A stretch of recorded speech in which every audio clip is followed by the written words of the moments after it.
अरे हम दो भाई, दोनों तो भाई शेर, अबे चीता ही कहते हैं। It's a double tadka episode today for our audience. The great masters of journalist propaganda are alleged journalists of The Wire, Karan Thapar and India Today's Rajdeep Sardesai joined hands yesterday in an interview crying over the compromised journalism's core values.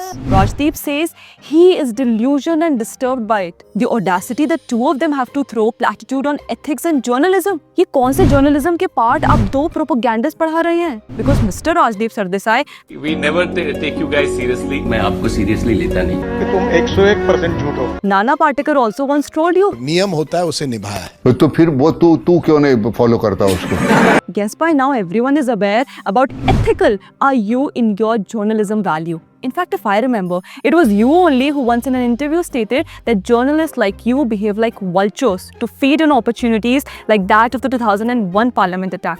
You know, we are like vultures. We feed on these moments. Actually, this exactly has been the behavioral pattern of Rajdeep's journalism.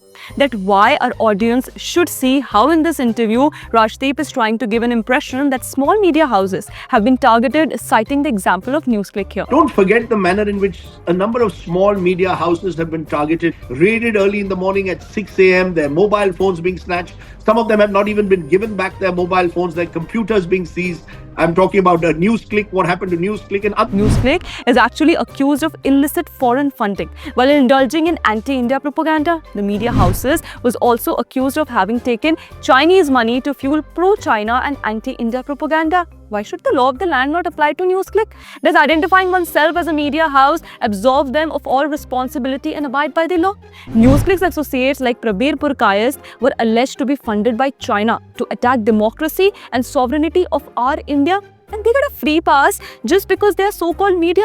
Further charge sheets have been filed against them where connections of George Soros, Congress and Delhi rights accused Sharjil Imam has also come out. But our Rajdeep always has sympathy for anything that comes against the Modi government. And well, the Pamphlets' elaborative coverage over Rajdeep's biased propaganda through his primetime shows, run by Arun Puri on India Today, is a well-set example of how he has always compromised upon the basic ethical core values of journalism. Rajdeep, it was you who during the Haryana election results announcement first created a mahal that the Modi-led BJP will not be able to bag enough seats in the result. That you can't rely on a non-performing state government and expect Modi ji aa jayenge, Superman hai. There are no Superman. एक चेहरे पर कई चेहरे लगा लेते हैं लोग. And cut to after 12 p.m. You changed sides and started praising Modi for coming back in Haryana with huge numbers. I certainly think for the BJP, particularly for Prime Minister Modi, huge boost. The double engine that we spoke about is very much back. It was you, Rajdeep, who did biased ground reporting coverage during Maharashtra elections. And in fact, you even took a U-turn on your perception about Sharad Pawar's role in the Maharashtra elections. Rajdeep, you in your interviews have been several times mocked at by panelists for your biased, unethical journalism. Complete. You don't have this habit. I'm sorry to tell you and remind you, you are interviewing the former president. Please have the necessary courtesy. Yes. Don't interrupt. बाकी लोगों के साथ interview करते वक्त मैं शांत रहता हूँ, तुम्हारे साथ जब इंटरव्यू करता हूँ तो मैं ऐसे रहता हूँ. क्यों? सामने वाला आदमी कैसे है उसके ऊपर निर्भर होता है. And अब वही part आप हमें पढ़ा रहे हैं. And speaking of interviews, you always want to claim you asked tough questions. The whole speaking truth to the power. Remember when you took a softball interview of Sonia Gandhi very close to Indira Gandhi's birth anniversary back in 2016 and asked her tough questions like how it was meeting Indira Gandhi for the first time? First time that you met Indira Gandhi, do you remember it?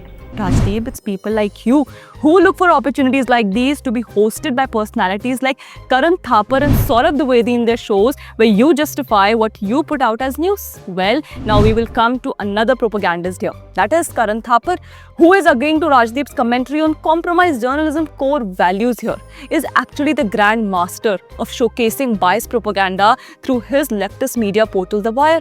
Remember how his interview with former governor of Jammu and Kashmir Satyapal Malik gave a free pass to the terrorist and Islamist Islamist ideology that was responsible for the 2019 Pulwama attack. Karan Thapar actually has a pattern to invite such controversial personalities on his show where he can as well contribute to peddle some misleading agenda. I can recall one incident here of that of Karan Thapar's interview with historian Ramchandra Guha, where Thapar made a bizarre statement that the inauguration of Swarved Mahamandir by the PM led to Hindus taking the path of authoritarianism, which calls for a deep dive into the importance of a Guru Parampara while attaining the path of spirituality. Both Guha and Thapar openly brought down the essence of Ram Mandir and Sanatan Dharma. And it is Thapar's journalistic values only that once he called India mean-hearted for not having generous visa mandate for Pakistan. Pakistan's simping of the so-called liberal journalist is something that forever boggles my mind. Here is a country whose average citizen based for our blood and persecuted people of our faith over the years, but no love is lost for them. You know what? It is the cherry picking of specific incidents by these propagandist journalists like Thapar and Sardesai which led to misleading narrative in public. But we at the Pamphlet would be coming up to expose these fake misleading agenda peddlers.